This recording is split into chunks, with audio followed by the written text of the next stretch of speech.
Danny Rourke lived a quiet life, or so it seemed. His cozy suburban home, nestled at the end of Maple Street, exuded charm and security.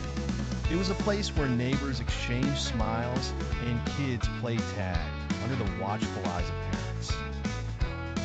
But that all changed one cold autumn evening, as twilight draped the sky in hues of deep blue and violet. Danny's home stood like a beacon of warmth. Inside, the fireplace crackled, and the scent of home-cooked stew wafted through the air. Family photographs lined the mantel, and bookshelves overflowed with well-worn novels. It was a picture of domestic bliss. Then came a loud crash. Danny, who had been in the kitchen, rushed to the living room. The sight that greeted him was a whirlwind of chaos. A vase, a precious gift from his late grandmother, lay shattered on the floor. An armchair was overturned, and the curtains fluttered as if someone had just brushed past them. His heart pounded wildly. His first instinct was to call the police. Within minutes, the once cozy home was a hive of activity. Officers methodically combed through the living room, their flashlights piercing through the dim lighting.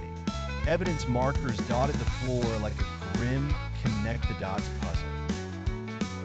Danny could only watch, his mind swirling with questions. Who could have done this? Why? He could hardly believe his eyes when Officer Jacobs lifted a small, silver locket from underneath the sofa. It wasn't his. He had never seen it before.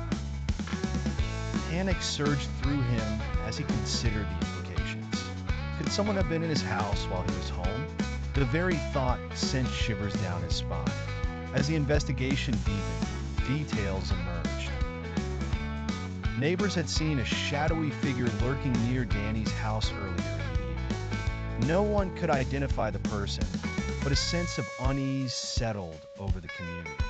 Suddenly, Maple Street, once a haven of tranquility, was gripped by fear. Danny's gaze often drifted to the window, searching the night for answers. He wondered how his life had been upended so quickly. Was this just an isolated incident, or the start of something far more sinister?